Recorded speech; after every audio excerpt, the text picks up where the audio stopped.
Mari kita bersama-sama membaca kitab suci Yohanes pasal ke-7. Kita membaca dari ayat pertama dengan bergiliran. Saya ke-1, saudara ke-2, dan seterusnya. Injil Yohanes pasal ke-7 dari ayat pertama. Sesudah itu Yesus berjalan keliling Galilea, sebab ia tidak mau tetap tinggal di Yudea, karena di sana orang-orang Yahudi berusaha untuk membunuhnya.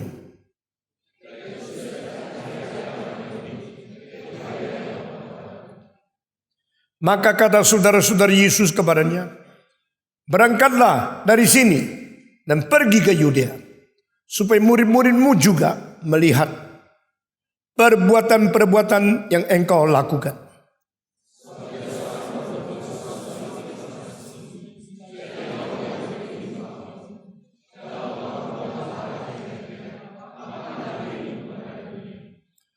Sebab saudara-saudaranya sendiri pun tidak percaya kabarnya.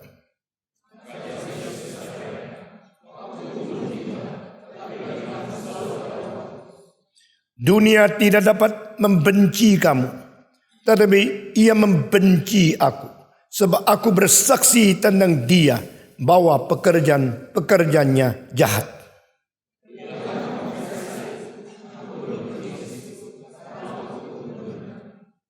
Demikianlah katanya kepada mereka, dan ia pun tinggal di Galilea. Saya kira sampai di sini dulu kita membaca kitab suci. Pasal ke-5 adalah permulaan kesulitan yang terjadi pada Yesus. Pasal ke-6, Yesus sekali lagi mempamerkan kuasa ilahinya dengan memberi makan kepada lebih dari 10.000 orang.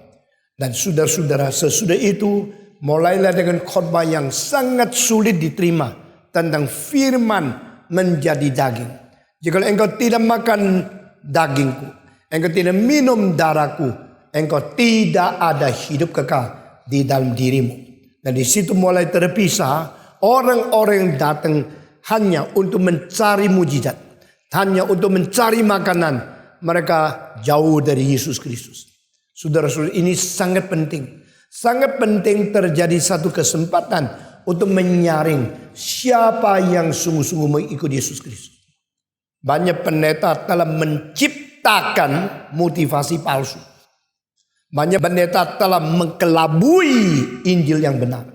Banyak pemimpin-pemimpin telah mengkaitkan sesuatu daya tarik kekristenan yang tidak benar untuk mendapatkan banyak jiwa yang sesungguhnya tidak mau Tuhan. Akhirnya kelihatan perkembangan kekristenan yang begitu semarak, begitu berapi-api, begitu maju. Tapi akhirnya adalah kekristenan yang dirugikan. Saya tidak tahu engkau suka gereja yang mana. Gereja yang enak, gereja yang semua dulu sudah disiapkan. Gereja yang tidak pernah menantang kamu. Harus berjuang, harus pikul salib, harus menyangkal diri, harus mengikut Tuhan. Saudara-saudara, saya dari kecil diuji oleh Tuhan dengan segala macam kesulitan. Sejak umur 3 tidak ada ayah. Semenjak umur 15 tidak lagi minta 1 rupiah dari ibu. Dan seumur hidup tidak minta scholarship. Tidak pernah minta tolong orang kaya. Tidak pernah saya menjadi orang yang bersandar kepada siapapun. Kecuali berdoa kepada Tuhan. Bersandar kepada Dia. Mengikut teladan Yesus Kristus. Dan patuh kepada pimpinan Roh Kudus. Dan berjuang sampai hari ini. Saudara-saudara. Lalu saya melihat begitu banyak gereja yang begitu gampang. Banyak pendeta yang begitu menjanjikan janji yang kosong. Dan memberikan sesuatu keadaan yang kelihatan indah sekali. Lalu mengkalabui dan merusak motivasi orang yang datang ke dalam gereja. Lalu saya melihat bahwa kekristenan dirugikan, dikerogoti oleh ajaran yang salah. Khotbah yang tidak sesuai dengan Alkitab. Dan jiwa-jiwa yang tidak sungguh-sungguh datang kepada Dia. Kemarin dia berbicara dengan satu pasang suami istri dari Beijing dan Xiamen. Mereka baru menikah. Tentang siapakah diberkati oleh Tuhan di dalam pelayanan. Lalu saya tanya, Orang yang kelihatannya luar biasa suksesnya. Mendapatkan puluhan ribu anggota. Tapi sesudah itu biar kekristenan dihina oleh puluhan juta orang. Lebih kelihatan melayani Tuhan. Atau orang yang ditangkap oleh Tuhan. Ditangkap oleh komunis. Masukkan ke penjara. Dan berpuluh-puluh tahun tidak bisa berkhotbah. Tapi akhirnya mengakibatkan ratusan juta orang di dunia menghargai dan menghormati kekristenan. Yang mana hamba Tuhan? Wang Mingtao dipenjarakan 25 tahun. Waktu dilepaskan sudah umur 82. Tidak bisa khotbah. Dan selama 25 tahun dia tidak boleh mendekati gereja, tidak boleh berkhotbah, tidak boleh naik mimbar. Sehingga seolah-olah dia sudah kehilangan makna hidup. Kehilangan kekuatan pelayanan. Kehilangan kesempatan menjadi pendeta. Karena hidupnya di dalam penjara. Seorang diri, istrinya di luar. Sukses? Tidak. Gagal? Iya. Ini menurut manusia. Tetapi melalui seorang pendeta yang begitu setia sampai akhirnya membela kebenaran. Nah, harus ditangkap di dalam penjara 25 tahun. Seluruh dunia ratusan juta orang melihat kekristenan di Cina sungguh-sungguh. Pendeta itu setia.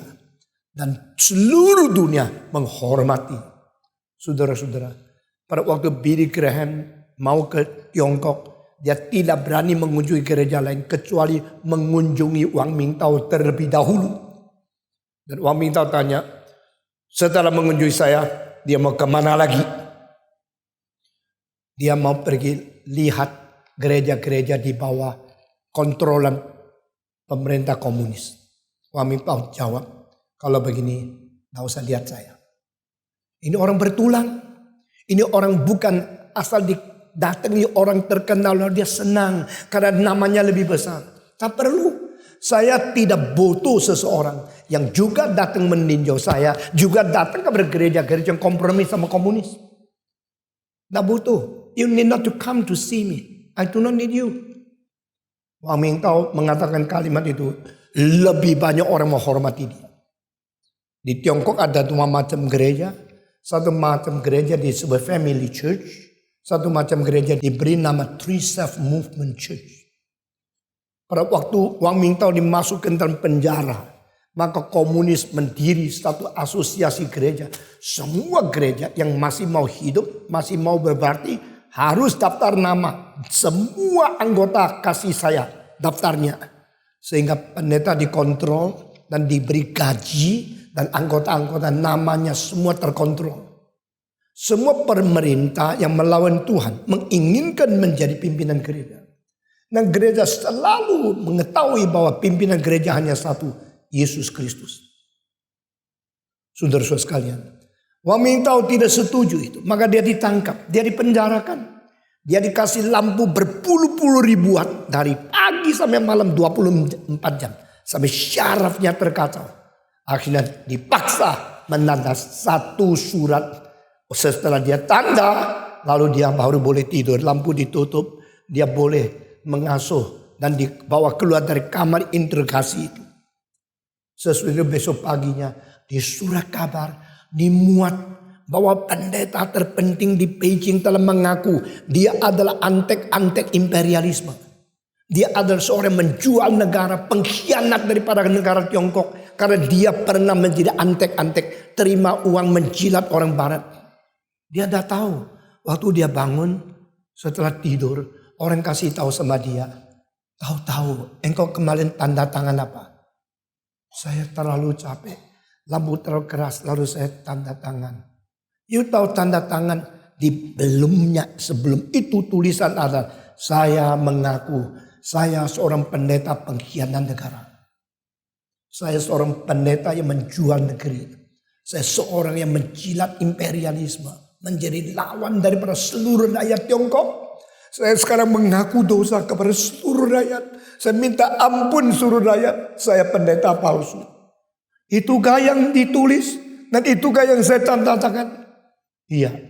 Dia berjalan di tengah jalan, menjantak rambutnya dan berteriak-teriak, saya Yudas, ampuni saya ya Tuhan, saya telah menjual engkau. Seluruh Tiongkok melihat saya antek-antek yang imperialisme. Selama ini saya berpuluh-puluh tahun berkorban menjadi pengkhianat negara dan rakyat. Ampuni saya. Waktu dia terus menangis, dia berjalan mau apa? Mau kembali kepada pemerintah komunis. Mengatakan aku menyesal, aku tanda tangan. Tolong ditulis lagi di surat kabar. Saya terpaksa tanda tangan karena syaraf sudah kacau dengan lampu berpuluh-puluh ribuan. Siapa mau peduli kamu? Kamu sudah tangannya itu. Tidak usah bicara lagi. Tidak, saya minta koreksi. Tidak bisa. Akhirnya masuk penjara 25 tahun. Sesudah itu gereja Three Self Movement seluruh Tiongkok menamakan diri patriotis. Orang yang mencinta negara. Gereja yang sungguh-sungguh patuh kepada pemerintahan komunisme di bawah Mao Zedong. Lalu ada orang Kristen yang terlalu sedih. Mereka keluar dari gereja. Tidak lagi masuk gereja. Mereka masuk di rumah-rumah. Diancam, diinterogasi, dikelilingi oleh itu polisi-polisi. Mereka berusaha berbakti berdoa tapi tidak banyak bersuara dengan nyanyian keras. Akibatnya gereja-gereja ini benci sama gereja-gereja yang telah kompromi sama komunisme. Sampai hari ini di Tiongkok dua macam gereja. Three Self Movement dan Family Church. Semua pendeta kalau keluar batas saya di Tiongkok dipakai Tuhan luar biasa. Banyak orang dengar khotbah saya. Itu berkhotbah di Three Self. Dan sampai hari ini saya tidak mau. Saya bukan orang yang main-main. Sebelum saya berbakti dan menyerahkan diri menjadi hamba Tuhan. Dengan air mata tangisan saya mengatakan, jikalau tidak ya tidak. Jikalau iya saya setia sampai mati. Dan saya minta kuasamu dan kesucian hidup mengkonfirmasikan pelayanan saya dan tekad bulat saya itu sungguh-sungguh setia kepada Tuhan. Saya tidak ada kesempatan masuk penjara. Saya berada di Indonesia yang masih memberikan kebebasan. Dan ini semua membuktikan anugerah Tuhan melebihi daripada apa yang kita patut. Apa yang berada di pikiran saya sama apa yang berada di pikiran banyak pendeta di Indonesia lain. Apa yang saya khotbahkan kepada kamu dengan apa yang kau dengar di gereja lain juga lain. Karena saya tidak mau hiraukan urusan pribadi, urusan manusia. Saya menghiraukan bagaimana gereja sebagai sesuatu tubuh Kristus. Sesuatu mempelai perempuan daripada Kristus yang hatinya jujur dan tulus di hadapan Tuhan.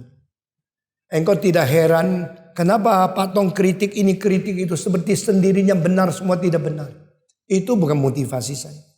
Motivasi saya adalah kita harus menjadi orang Kristen yang sejati. Dan saya tidak boleh membuat kamu mempunyai motivasi yang salah. Sehingga kelihatan saya lebih bertumbuh, lebih berkembang. Kalau saya mau lebih sukses menurut mata dan ukuran manusia, gampang. Saya kompromikan khotbah saya dengan bakat dan dengan humor. Dan dengan segala kemungkinan saya dengan fasih lidah. Mendapatkan anggota lebih banyak, gampang. Jangan bicara hal-hal tertentu. Jangan menyinggung orang-orang tertentu. Jangan membicarakan agama tertentu. Lebih banyak orang datang kepadaku, gerejaku lebih besar. Tetapi apa gunanya jikalau aku tidak menyenangkan Tuhan, hanya menyenangkan manusia. Saya tadi mengatakan ada waktunya perlu saringan. Saringan kadang-kadang melalui komunisme. Saringan kadang-kadang melalui firman yang terlalu sulit diterima. Di pasal 6 bagian akhir justru Yesus Kristus berkata tentang makanlah dagingku, minumlah darahku. Apa ini? Bukankah Musa telah mengajar tidak boleh minum daging? Tetapi orang ini yang dari Galili telah menjadi penyeleweng, telah menjadi bidat, telah mengajar hal yang melawan kitab suci. Mengapa kita harus minum darahnya? Khotbah apa ini? Khotbah ini terlalu sulit. Ada yang menyerang dia, ada yang meninggalkan dia. Tersaring. Lebih baik disaring sekarang. Karena waktu Yesus Kristus datang disaring. engkau ke neraka tidak ada waktu bertobat. Banyak orang termasuk pemimpin-pemimpin majelis pendeta-pendeta yang kira saya sudah mempunyai kedudukan tinggi. Saya pasti menjadi pemimpin yang diterima oleh Tuhan. Tidak tentu. Saya takut. Paulus sendiri takut. Jangan saya mengabari Injil kepada orang lain. Tetapi akhirnya saya terbuang. Kalau Paulus pun takut dia sendiri yang mengabari Injil bergiat akhirnya terbuang. Siapa Stephen Tong? Siapa kamu? Siapa kamu? Kamu kira kau bisa hindar daripada kemarahan Tuhan. Saringan daripada Tuhan. Jangan main-main. Barang siapa yang bermain-main dengan diri, dia akan menyerahkan diri ke dalam tangan iblis. Jangan siapa yang bermain-main dengan waktu, dia akan tergugur dan kesempatan diambil habis.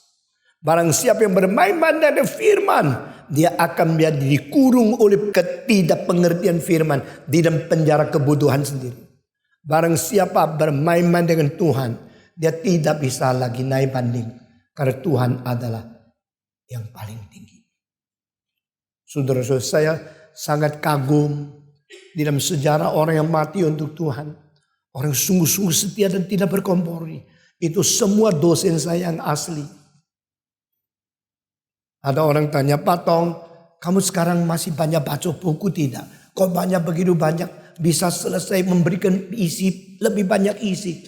Saya tidak ambil banyak isi dari buku orang lain. Saya menjadi seorang pemikir jauh lebih banyak dari pembaca. Maafkan saya katakan waktu melihat tafsiran-tafsiran banyak yang sangat dangkal.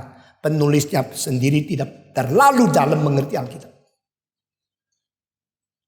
Saya harus berakar sendiri dan menjadi orang yang patuh kepada seluruh kitab suci.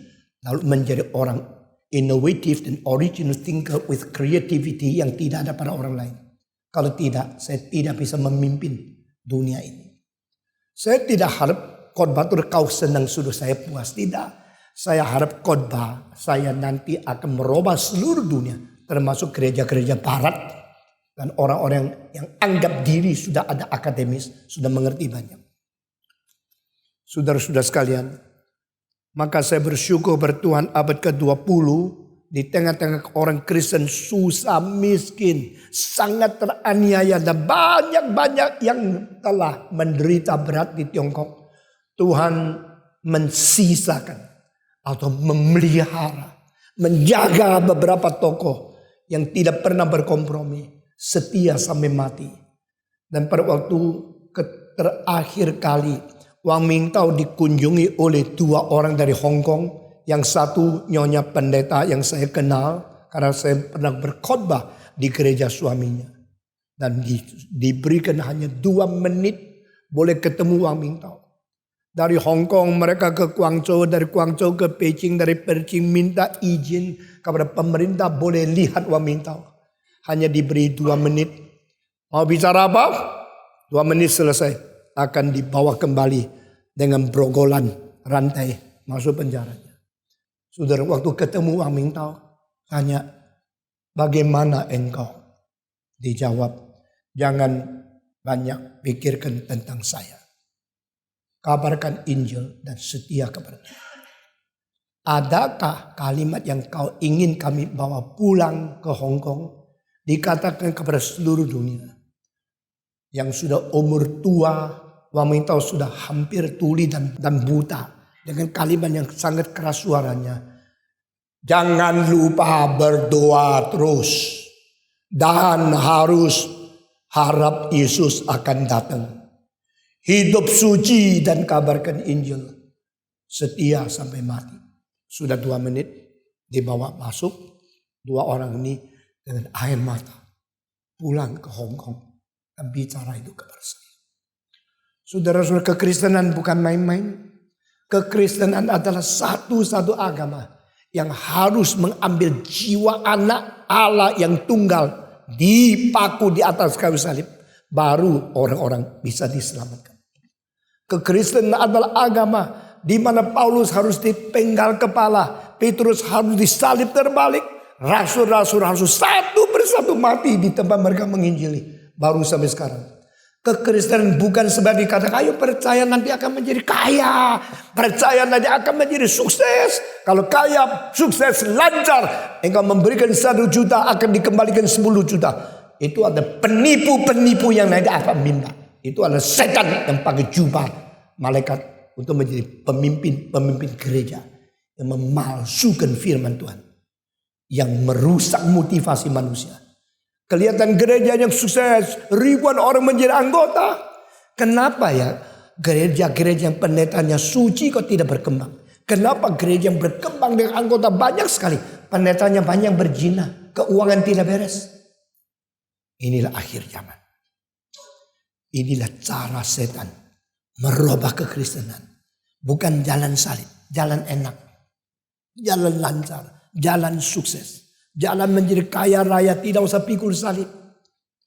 Kadang-kadang saya menjadi takut kalau kita kelihatan lancar, kelihatan enak-enak.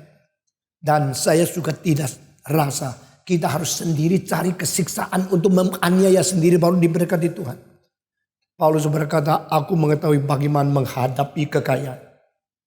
Aku juga mengetahui bagaimana menghadapi kemiskinan. Semua orang yang cinta Tuhan, mengingat cinta Yesus Kristus dan kematian di atas kayu salib, harus disiplin sendiri. Harus sungguh-sungguh memelihara hidup yang tidak menyeleweng dari firman Tuhan. Ada kesempatan menjadi kaya melalui rayuan iblis, tolaklah. Ada pencobaan-pencobaan dan hal-hal yang membawa kita menjadi gampang tetapi jerumus ke dalam dosa. Janganlah kompromi. Saudara-saudara, kita lihat pasal 6 saringan terjadi. Dan orang Kristen palsu dikeluarkan, disingkirkan. Yang cari mujizat silakan pergi. Yang cari makan roti silakan pergi. Lalu Yesus bertanya, engkau juga tidak pergi? Engkau tidak pergi juga seperti mereka? Petrus mewakili orang Kristen yang sejati dari seluruh zaman menjawab, kepada siapa lagi kami harus pergi? Kami harus pergi kepada siapa lagi? Kecuali engkau. Engkaulah satu-satunya yang kami datang untuk firman yang hidup. Because you have the eternal word, so we shouldn't go to other place. Nah, inilah saringan dengan satu prinsip yang datang kepada Tuhan harus bermotivasi mau firman yang sejati. Saudara-saudara, dengar firman bukan hanya datang ke gereja terus kipas-kipas begini. Dengar firman adalah dengan hati yang berhasrat mau tahu setiap kalimat itu apa artinya. Lalu bersedia menjalankan. Saya makin tua makin berjanji. Setiap kalimat yang keluar dari mulut saya di atas mimbar, saya harus jalankan. Tidak ada satu kalimat yang hanya basa-basi. Tidak ada satu kalimat yang main-main.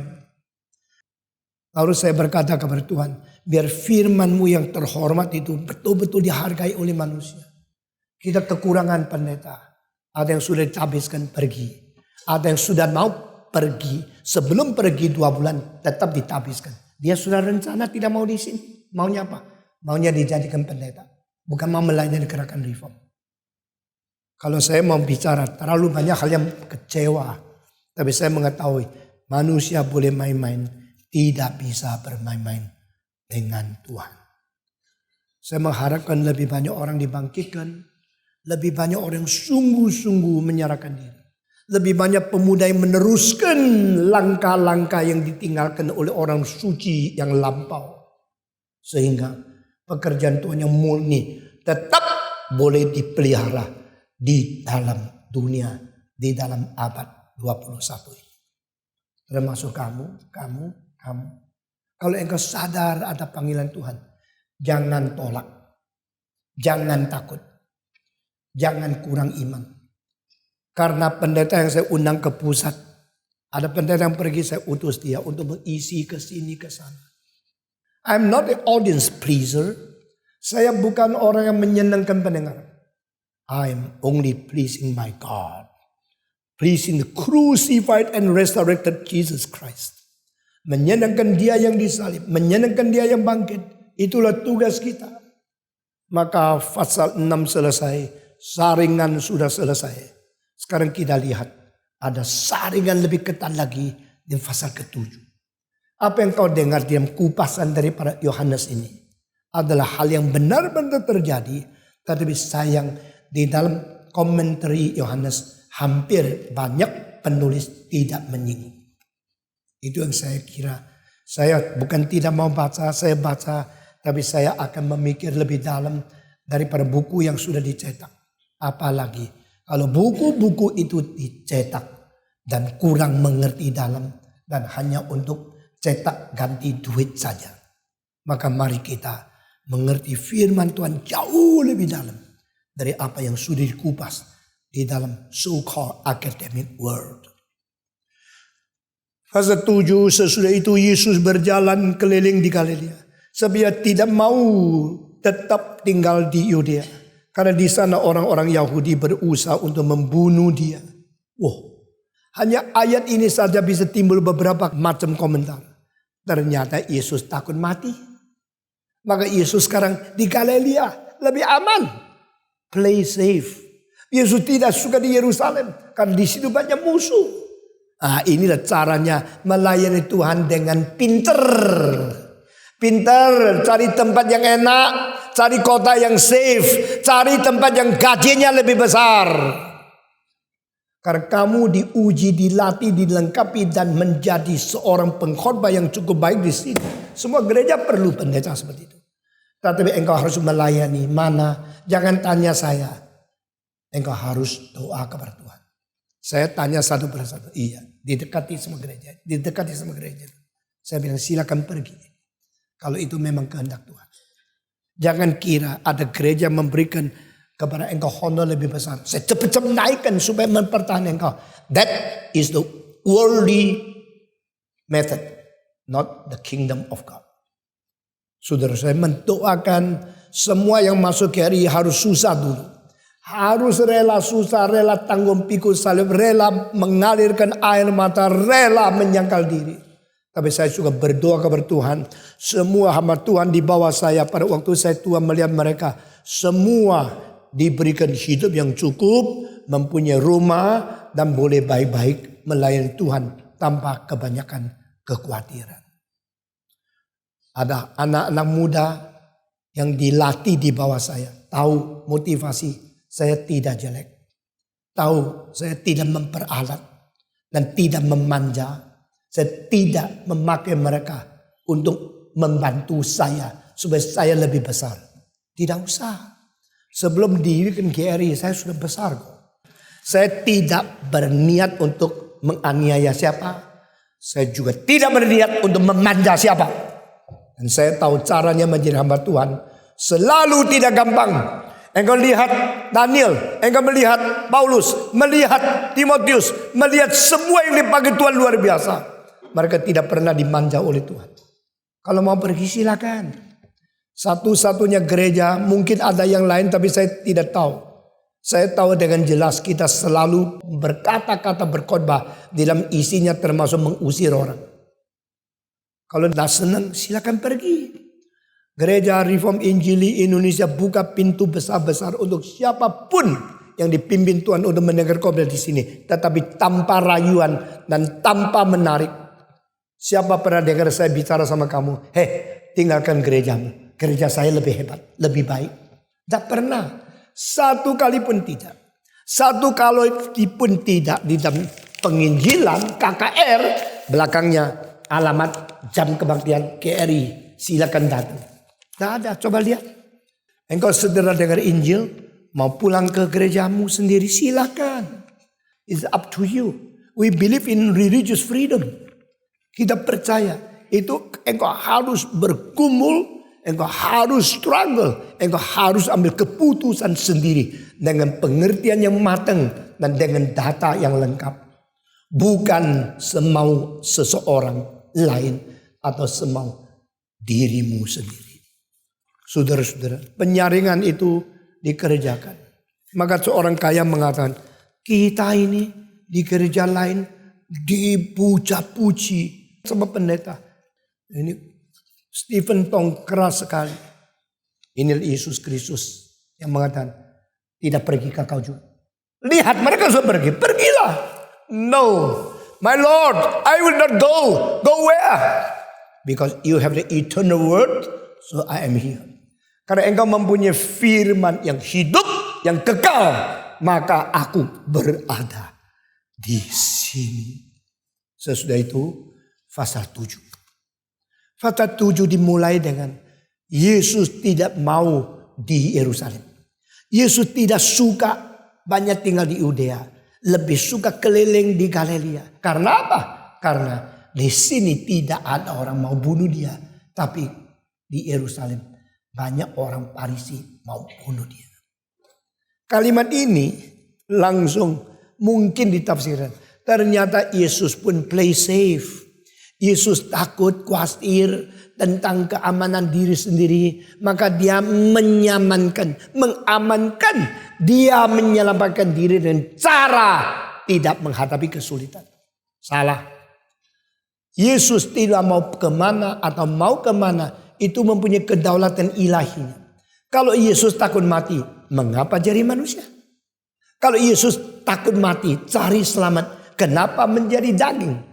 Kalau firman tidak menjadi daging, tak mungkin dibunuh. Siapa bisa bunuh firman? Firman tak ada dagingnya, bagaimana dibunuh? Firman tidak ada darahnya, bagaimana dialirkan? Tetapi setelah menjadi daging dan darah, dia memang mungkin dibunuh. Justru untuk dibunuh, maka dia datang ke dunia. Justru untuk dibunuh, maka dia mau menjadi daging dan darah. Justru untuk dibunuh dengan mengalirkan darah dan kematian tubuhnya. Dia mengatakan, inilah tubuhku yang kupecahkan bagimu. Dan ini darahku yang kualirkan bagimu. Supaya dosamu boleh ditebus. Jesus came purposely to be killed. Jesus came purposely to incarnate. To have a body with the blood and with the flesh. To be possible. To be able to be murdered. To be hung on the cross. To be nailed on the tree. Itu sengaja. Maka ayat ini jangan ditafsirkan sembarangan. Maka kita harus bijaksana. Yesus pun tidak mau berada di tempat yang bahaya. Maka dia menyimpan diri di Galilea. Saya juga. Jangan pakai Alkitab seenak mungkin membela diri. Orang kalau baca Alkitab ya bukan mau taat. Mau memperalat. Kalau susah. Aduh kayak Ayub. Rupamu kayak Ayub. Kalau engkau lagi hebat, saya diberkati Tuhan. Nah tentu keberkatan yang kau terima mungkin dari setan, dan tentu dari Tuhan. Jangan baca ayat untuk membela diri. Kita ini senang dipuji. Semua maki-maki orang lain kita paling ingat. Orang paling suka lupa. Waktu dimaki langsung ingat sampai mati. Ini psikologi. What is the most impressive thing and experience in your life? When you are hurt. When you are insulted, you never forgive others and you remember forever and ever. Berarti you rohaninya jelek. Waktu kau mengatakan kalimat melukai orang lain, kau tidak sadar. Waktu oleh lukai kamu ingat berpuluh-puluh tahun. Itulah kerohanimu yang rusak. Saya kalau mau menjadi orang seperti itu, saya bisa bunuh banyak orang. Orang benci saya, orang yang memfitnah saya, mengatakan kalimat puluhan ribu. Sampai sekarang saya punya sikap adalah doakan dia sehingga dia sadar. Karena apa yang dia berbuat dia tidak mengetahui. Cintailah musuhmu. Kalimat itu perintah. Kalimat itu bukan untuk dihafal supaya engkau kelihatan sudah mengerti Alkitab. Kita dengar khotbah bukan untuk memperalat firman. Kita mendengarkan perintah bukan untuk mengetahui saya lebih hebat. Kita mengerti semua itu adalah untuk kita sadar kita harus menjalankan kita berapa kurang, berapa jauh dari apa yang sudah dituntut oleh Tuhan Allah. Sehingga kita harus selalu mentaklukkan diri supaya berkenan terus oleh Tuhan dan dipakai oleh Tuhan. Ayat ini mengatakan Yesus tidak mau di Yerusalem karena di situ banyak orang membunuh dia. Ini membuktikan Tuhan berkedaulatan mau di mana. Kenapa Tuhan pakai saya di Indonesia, tidak di Amerika? Kedaulatan Allah. Kalau saya di Amerika berkhotbah dan sering diterima dengan baik di sekolah yang tertinggi dunia, bukankah saya lebih hebat? lebih diakui. Saya berkhotbah di UC Berkeley, di Wheeler Auditorium. Hanya saintis yang terkemuka boleh bicara di situ. Dan saya berkhotbah di situ. 850 tempat duduk penuh. Tidak ada satu kursi kosong. Kenapa saya pilih kembali ke Indonesia? Karena tidak laku. Laku banget saya. Saya laku di Rusia, laku di Amerika. Di Moskow, saya khotbah di mana? Di aula komunis yang terbesar. Kita sewa, diizinkan. Saudara-saudara, saya khotbah di UPenn, saya khotbah di Harvard, saya khotbah di Boston, saya khotbah di MIT. Saya bukan pendeta biasa. Tetapi saya tidak anggap itu penting. Yang penting pimpinan Tuhan. Pada waktu saya mendirikan Gereja Reform Injili Indonesia. Hari-hari itu saya terkenal terlalu baik di seluruh dunia. Tapi Tuhan berkata, Indonesia perlu satu kubu reform. Perlu satu gereja reform. Karena seluruh Indonesia menyimpang ke dalam dua. Satu arah liberal yang tidak mengaku lagi Yesus. Satu yang tidak lagi mentafsirkan kitab suci sesuai dengan artinya. Akhirnya saya mendirikan gereja reform. Mulai sewa tempat di Granada. Wah, mahal sekali. Satu kali sewa waktu itu 550.000. Saya dari Malang, uang minim, tak cukup. Lalu saya berdoa setiap kali kalau tidak bisa bayar langsung jual mobil. Supaya tutup ongkos itu. Dan saya ambil keputusan 2 tahun tidak ambil honor, tidak ambil uang. Supaya pekerjaan reform bisa berkembang. Saudara sekarang pikir-pikir lagi banyak hal yang sangat menakutkan. Dan puji Tuhan, Tuhan memimpin sampai hari ini. Saudara-saudara, apa yang kita kerjakan biar kita pelihara dengan baik-baik. Kenapa Tuhan suruh saya di Indonesia? Kedaulatan. Kenapa tidak di Amerika? Karena bukan untuk keuntungan pribadi. Saudara-saudara, kedaulatan Tuhan Allah. Saudara-saudara, kita melihat pimpinan Tuhan ajaib. Tuhan kenapa tidak di Yehuda? Kenapa Tuhan di Galilea? Karena dia lebih suka keliling di Galilea. Dia tidak mau pergi ke Yudea. Sebab di situ banyak orang ingin membunuh dia. Mulai kapan? Mulai pasal 5. Sekarang pasal 7.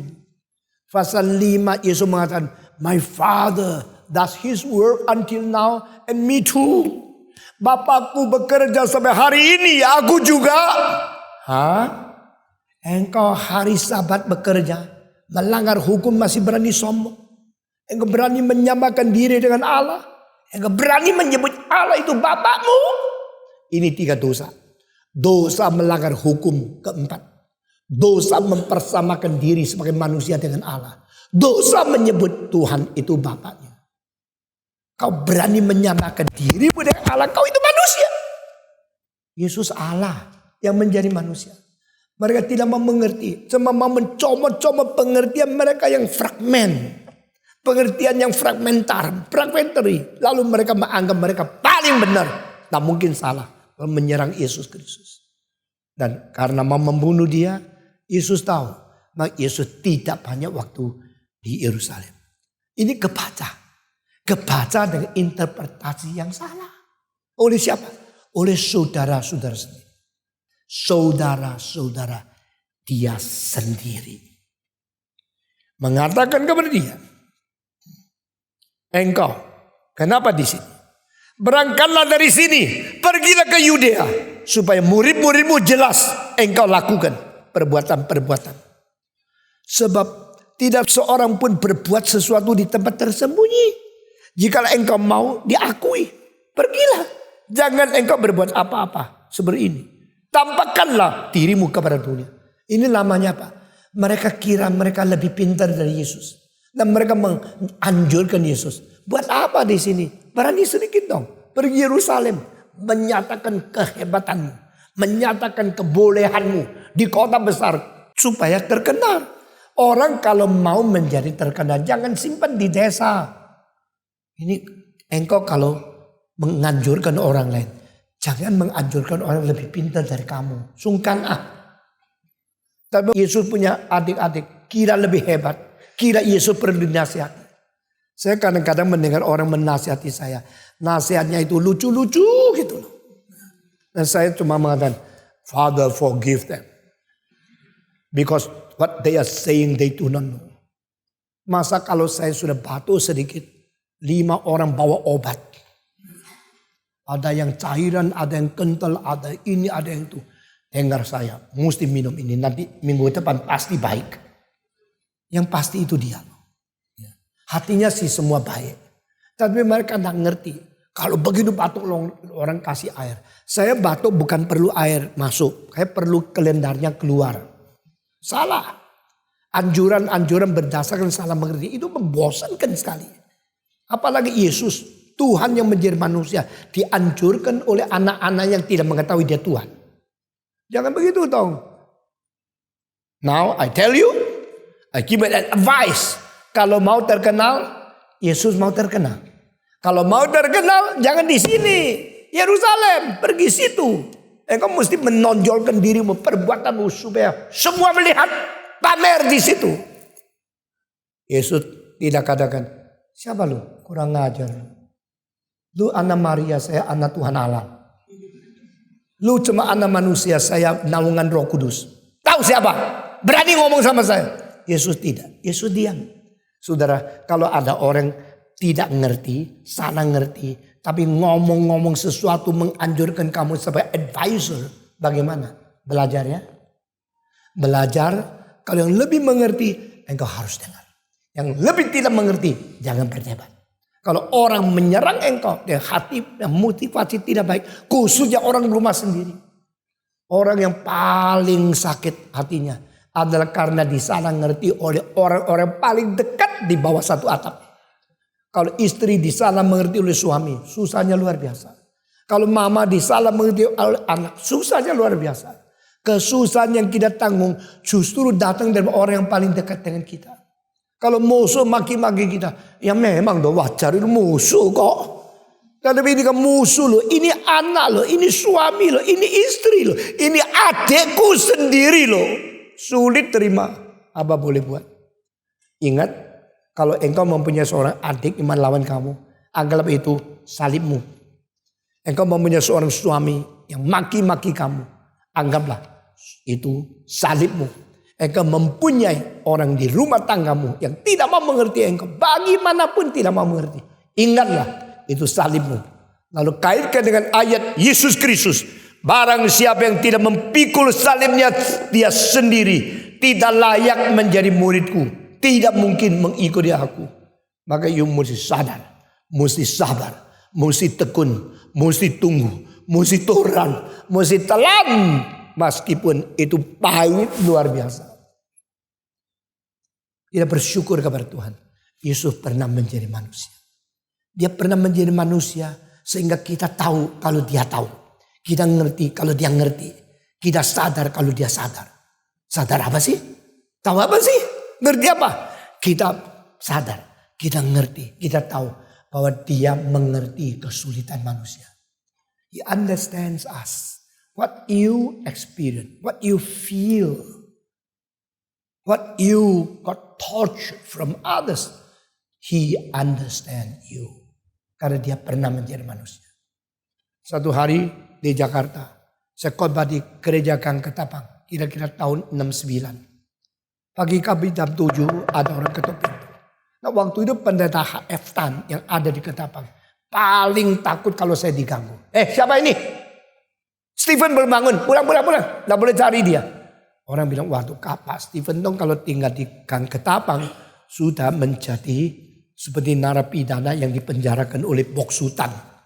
Nggak ada orang boleh ketemu dia. Nggak bisa Pak, saya ada hal yang perlu sekali ngomong sama dia. Lalu dia, Steve, sudah bangun? Saya sudah dari tadi bangun. Ada orang mau cari, silakan duduk, saya datang. Kamu tidak terlalu capek? Enggak, pokoknya saya mau melayani. Saya keluar. Pak Tong, boleh saya mengerti kesulitan beritahu sharing kepadamu? Silakan, apa itu? Saya hidup tidak berarti. Jadi mau apa? Mau mati. Lu hidup tidak berarti. Apa sih yang menjadi kesulitan? Istri saya itu row saya tidak habis-habis.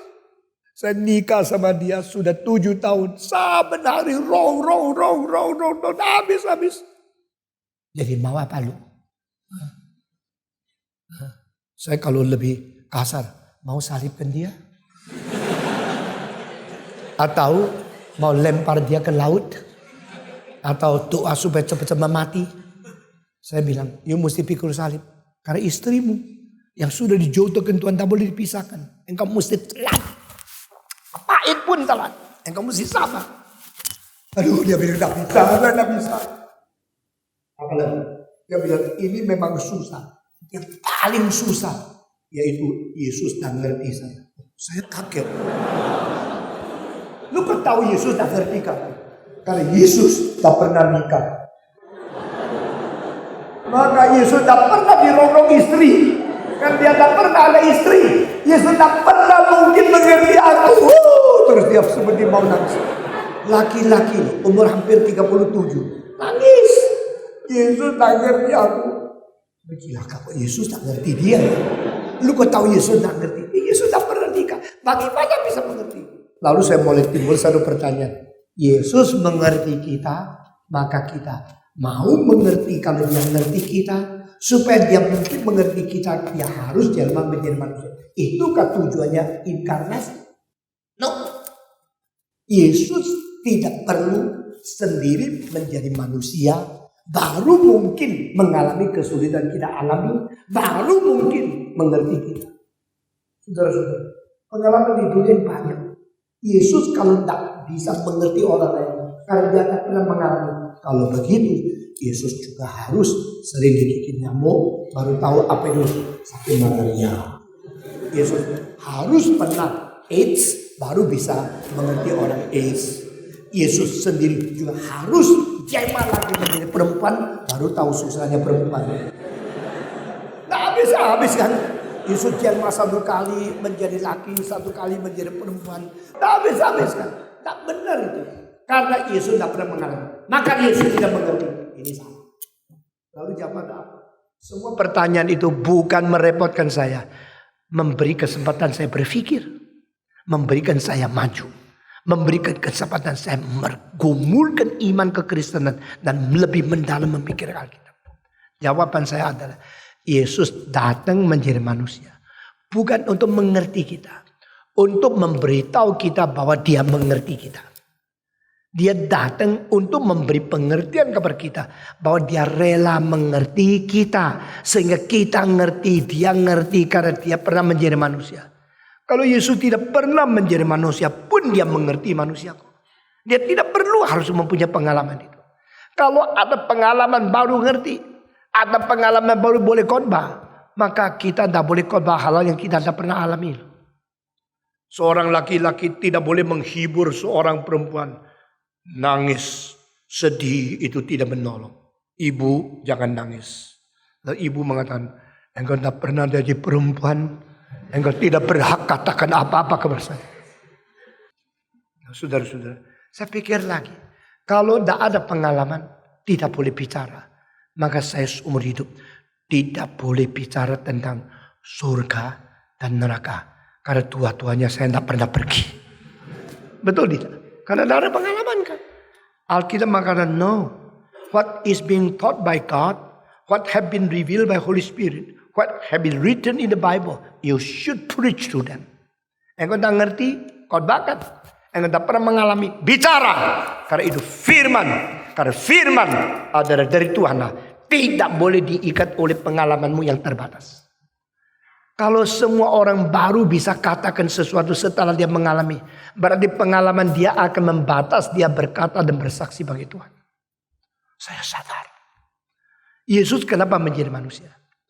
Yesus bukan mau mengerti hidup manusia. Mau manusia mengetahui bahwa dia hidup untuk menyatakan bahwa dia dari dahulu mengerti. Dan dia rela mengalami apa yang kita alami. Bukan untuk mengerti. Untuk kita mengerti. Puji Tuhan. Nah, Yesus Kristus diam. Engkau fitnah dia diam. Engkau menghina dia diam. Engkau menasihati dia berdasarkan ketidakpengertian dan salah mengerti, dia diam. Ini rohani yang baik. Kalau kita dengar orang tidak tahu apa-apa, ngomongnya terlalu keras, kita langsung stop, lu tak tahu apa-apa. Yesus tidak. Biar adiknya menasihati dia dengan nasihat yang salah. Kalau mau terkenal, Yesus tidak mau terkenal. Jangan di sini. Yesus bukan harus di sini. Karena apa? Karena orang yang suka menonjol diri mesti kota besar. Yesus tidak menonjol diri. Yesus tidak perlu ke kota besar. Yesus mempunyai kedaulatan ambil keputusan di sini lain atau di situ lain. Semua berdasarkan kesalahan. Sudah salah mengerti masih menasihati orang lain. Itu salah satu hal yang paling menjengkelkan. Tetapi Yesus menjawab, saudara, engkau pergilah ke Yerusalem. Waktu saya belum sampai. Nah ini jawaban. My time is not yet up. Saudara jangan bertindak kalau pimpinan Tuhan belum sampai. Ada dua macam orang di dalam pelayanan. Semacam mengikuti pimpinan Tuhan. Ikut di belakang. Semacam lagi terlalu cepat melangkahi. Akhirnya mendahului Tuhan. Saya sangat takut ketinggalan. Saya lebih takut mendahului. Nah ini menyangkut apa? Menyangkut, saya sudah kata berapa kali dari mimbar ini. The theology of time. The theology of time is very important. If the time of God is not yet up, please don't move. If the time of God is up already, please don't stay. Kalau engkau terlalu cepat sampai melangkahi Tuhan, engkau akan menemukan singa dan musuh di depan tanpa pertolongan Tuhan, mati konyol. Kalau engkau ketinggalan dan tidak ikut jejak kaki dan speedo yang dipimpin oleh Tuhan, engkau left behind forever. Engkau tidak bisa kejar waktu dan engkau tidak bisa pakai Tuhan secara maksimal. Ini satu fase tentang revival. Semua bilang, oh kebangunan rohani. Ini kebangunan rohani. Saya bilang, tak. Kebangunan rohani adalah catch up the time delay and to walk in accordance of the speed of the guidance of the Holy Spirit. Apa namanya cope up? Apa namanya mengejar sampai mendapatkan saat pimpinan Tuhan yang speedo. Saudara-saudara, kalau sama-sama pergi naik sepeda, yang satu cepat, yang satu ketinggalan. Tidak mungkin kita menikmati kebersatuan. Tidak mungkin kita menikmati kesatuan atau sesuatu penyertaan bersama. Ayo mari sama-sama ya. Waktu sama-sama lihat itu sudah capek. Longgarkan sedikit. Kalau dia terlalu cepat kita ikut sedikit. Apalagi ikut Roh Kudus. What is called revival? Revival means to speed up your slowing down steps. To walk in accordance of the speeds of the guidance of the Holy Spirit. Tidak ada satu buku di dunia mendefinisikan revival seperti ini. Kenapa? Waktu saya mentafsirkan buku Ibrani, saya menemukan 2 kali, jangan ketinggalan. Kau jangan ketinggalan. Berarti gereja terlalu pelan. Saudara-saudara banyak gereja pelan-pelan. Pagi ini saya kritik gereja reform di Amerika, di Eropa.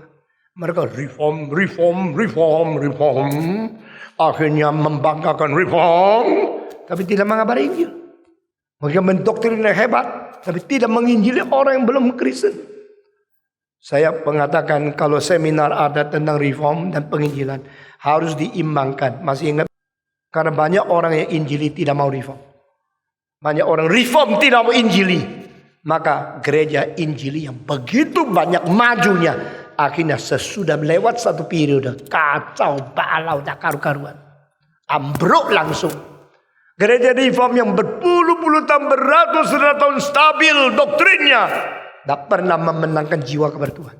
Both are wrong. Saya mendirikan gerakan ini langsung kasih nama gerakan reform injili. Reform injili. Karena saya bukan orang reform, hanya reform toh. Kalau engkau tidak injili, silakan jangan taat, jangan tamat, dan jangan diluluskan dari sekolah saya. Saya tidak butuh orang yang reform, tapi tidak mengabari Injil. Karena saya takut ketinggalan. Dan ini saya jalankan. Karena apa? Do not be left behind. Jangan ketinggalan. Speednya itu. Kalau semua gereja mengerti apa yang saya katakan hari ini. Tidak mungkin mereka tidur atau puas dengan orang banyak yang kelihatan. Lalu menjadikan yang tidak kelihatan lebih banyak menghina Kristen. Saya tidak minta besar. Tapi saya minta besar sesuai pimpinan Tuhan. Saya takut ketinggalan. Karena saya tidak mau Roh Kudus terus berjalan di depan. Kita main-main di belakang. Saudara-saudara.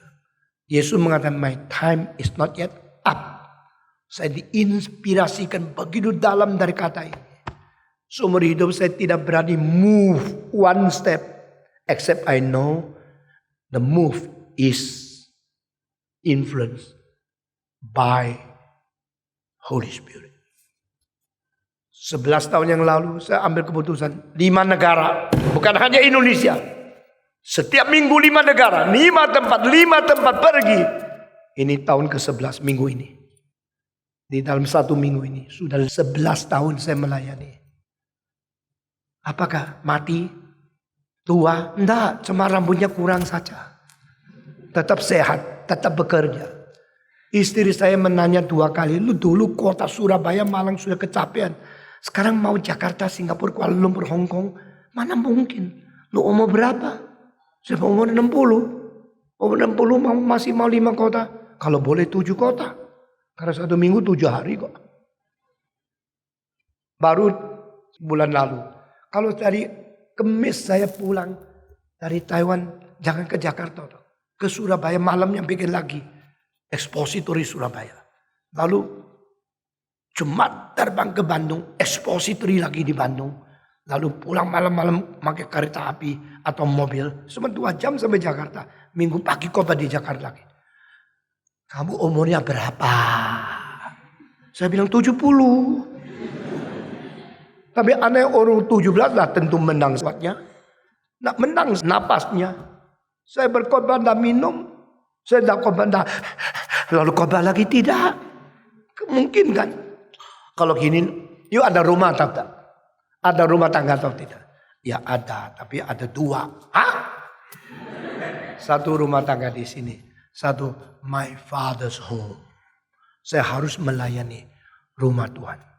Yesus umur 12 mengatakan, "Tak tahukah saya harus selalu di dalam rumah Bapakku? Tak tahukah aku harus menaruh niat tentang rumah Bapakku di surga?" Saudara-saudara, memang setelah 3 tahun akan datang seluruh Yohanes selesai, saya tidak secara pribadi tidak keluar lagi. Dan banyak orang mulai gelisah, khusus jadi Hong Kong ada 1 orang. Terus bilang, tak boleh datang lagi, mesti datang lagi. Sampai cuyan ke aku. Sudah datang 11 tahun, ya giliran lu dong. Tak boleh, lu sendiri kerjakan dong. Terus suruh saya orang terus kerjakan. Saudara-saudara sekalian, Yesus belum waktunya, tidak berani dia pergi. Yesus kalau sudah waktunya tidak berhenti, dia berhenti. My time is not yet up. Ini teologi yang penting. Ini sebabnya Yesus mengapa di Galili. Yesus mengapa tidak ke Yudea. Biar kita mempunyai pelajaran. When should I go? When should I stay? Where should I choose? Why I should stay? Berdoa kepada Tuhan. Mungkin Tuhan mau engkau menjadi hamba Tuhan. Mungkin Tuhan mau engkau undur diri dari pekerjaan. Lalu pergi institut. Mungkin Tuhan memberikan sesuatu benih menjadi penginjil di Afrika. Mungkin Tuhan memimpin orang di tengah-tengah kita. Tidak lagi mewarisi kekayaan papamu. Tapi mau mengerjakan ladang Tuhan. Bapa surga. Saya tidak tahu. Pokoknya according to the guidance of Holy Spirit. In accord with the speed of the time of God. Mari kita belajar dari Yesus Kristus. Hari ini sampai di sini saja. Kita teruskan pasal 7. Dan melihat akhirnya kenapa Yesus ke Yerusalem. Dan di situ apakah dia takut mati? Kenapa dia langsung masuk bait Allah. Dan mengajar orang lain. Mari kita berdoa. Bapa di dalam surga, kami berterima kasih. Karena cintamu, karena cahaya firman-Mu, karena penerangan Roh-Mu yang kudus, dan karena pertolongan dari kitab suci yang sudah turun kepada kami. Dari Nabi dan Rasul. Kami boleh mengerti kehendak-Mu. Kami boleh memikirkan kehidupan. Kami boleh menguraikan firman ayat-ayat sehingga kami dapat bijaksana, dapat pengertian bagaimana hidup pikul salib, bagaimana hidup mengikut Engkau, bagaimana hidup mengerti pimpinan Roh-Mu yang kudus. Berkati kami masing-masing. Dalam nama Yesus Kristus, penebus dan juru selamat kami yang hidup, kami sudah berdoa. Amin.